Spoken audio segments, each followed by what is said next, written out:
ವಾಸ್ತುಶಿಲ್ಪ ಶಿಲೆಗಳನ್ನ ಬಳಕೆ ಮಾಡಿಕೊಂಡು ಏನು ಪಂಪ್ ಹೌಸವನ್ನು ಕಟ್ಟಿದ್ದಾರೆ.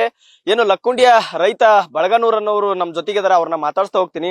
ಸರ್, ಇವತ್ತು ಏನು ಪುರಾತತ್ವ ಇಲಾಖೆಯವರು ಈಗ ಸಾಕಷ್ಟು ಉತ್ಖನನ ಮಾಡ್ತಾ ಇದ್ದಾರೆ, ಸಾಕಷ್ಟು ಪುರಾತತ್ವ ಇಲಾಖೆಗೆ ಸಂಬಂಧಪಟ್ಟಂತ ಪ್ರಾಚ್ಯ ವಸ್ತುಗಳು ಸಂಗ್ರಹ ಮಾಡ್ತಾ ಇದ್ದಾರೆ. ಈಗ ನಿಮ್ಮ ಒಂದು ತೋಟದ ಮನೆ ಏನು ಇಂಜಿನ್ ಮನೆ ಇದೆ, ಅದರಲ್ಲಿ ಸಾಕಷ್ಟು ವಾಸ್ತುಶಿಲ್ಪ ಶಿಲೆಗಳು ಪತ್ತೆ ಆಗಿದಾವೆ, ಮೂರ್ತಿಗಳು ಪತ್ತೆ ಆಗಿದಾವೆ. ಸರ್, ಯಾಕೆ ಅವನ್ನ ಬಳಸ್ಕೊಂಡಿದ್ರಿ, ಯಾವಾಗ ಬಳಸ್ಕೊಂಡಿದ್ರಿ, ಏನ್ ಹೇಳ್ತೀರಿ ಸರ್ ಇದಕ್ಕ?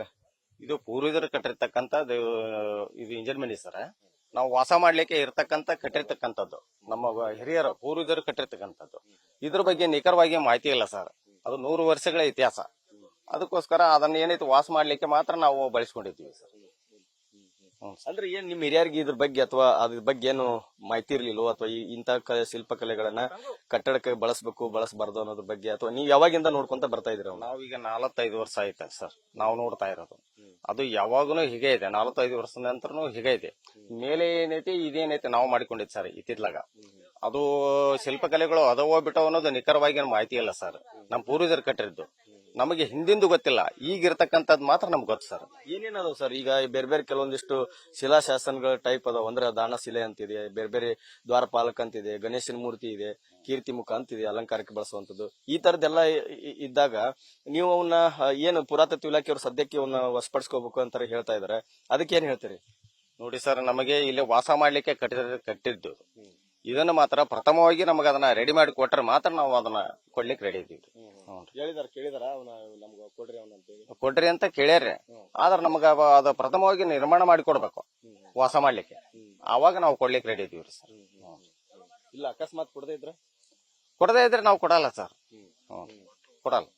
ಅಂದ್ರೆ ಯಾಕಂದ್ರೆ ಈಗ ನಿಮ್ಮ ಊರನ್ನ ಸಾಕಷ್ಟು ಗತಭೈವ ಇರುವಂತ ಒಂದು ಇತಿಹಾಸವುಳ್ಳಂತ ಊರು, ಅದಕ್ಕ ಸಾಕಷ್ಟು ಅಭಿವೃದ್ಧಿ ಪಡಿಸಬೇಕು ಅನ್ನೋಂತ ಒಂದು ಇಚ್ಛಾಶಕ್ತಿ ಸರ್ಕಾರ ಹೊಂದೈತಿ. ಸಾಕಷ್ಟು ಶಿಲ್ಪಕಲೆಗಳು, ದೇವಸ್ಥಾನಗಳದವು, ಅವೆಲ್ಲವುಗಳನ್ನ ಅಭಿವೃದ್ಧಿ ಪಡಿಸ್ಬೇಕಂತೇಳಿ.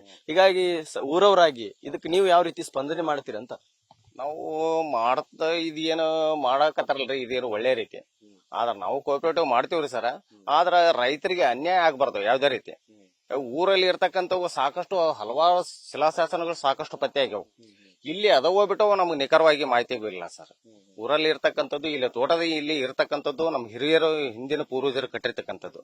ಅದು ಏನಾಯ್ತೋ ಬಿಟ್ಟೈತೆ ಅನ್ನೋದು ಅದ್ರ ಬಗ್ಗೆ ಮಾಹಿತಿ ಇಲ್ಲ ಸರ್. ಈಗ ಏನ್ ಹೇಳ್ತಾರೆ ಈಗ ಪುರಾತತ್ವ ಇಲಾಖೆಯವ್ರಿಗೆ? ಏನ್ ಹೇಳ್ತಾರೆ? ಪುರಾತತ್ವ ಇಲಾಖೆಯವ್ರಿಗೆ ಹೇಳ್ಬೇಕು ಅಂತಂದ್ರೆ ಅವ್ರು ಬಂದು ಕೇಳಿದ್ರೆ ನಾವು ಕೊಡ್ಲಿಕ್ಕೆ ರೆಡಿ ಇದೀವ್ರಿ. ಆದ್ರೆ ನಮ್ಗ ಮೂಲ ಉದ್ದೇಶ ಅಂತಂದ್ರೆ ನಮ್ಗೆ ವಾಸ ಮಾಡ್ಲಿಕ್ಕೆ ಪ್ರಥಮವಾಗಿ ನಮ್ಗೆ ಅದನ್ನ ನಿರ್ಮಾಣ ಮಾಡಿ ಕೊಡ್ಬೇಕು. ಎದಕ್ ಬಳಸ್ತಾ ಇದೀರಾ ಮನೆ? ನಾವು ಇಂಜನ್ ಮನಿನೋ ಅಥವಾ ತೋಟದ ಮನೆ ಏನದು? ಇಲ್ಲಿ ನಾವು ವಾಸ ಮಾಡ್ಲಿಕ್ಕೆ ಇರ್ತಕ್ಕಂಥದ್ದು ಸರ್. ಡೈಲಿ ಇರ್ತಾ ಇದ್ವಿ ಸೋಮಾನ ಸಟ್ಟಗಳನ್ನ ಎಲ್ಲ ಇಟ್ಕೊಂಡು ಅದನ್ನ ಇರ್ಲಿಕ್ಕೆ ನಾವು ವಾಸ ಮಾಡ್ಲಿಕ್ಕೆ ಇರ್ತಕ್ಕಂಥದ್ದು.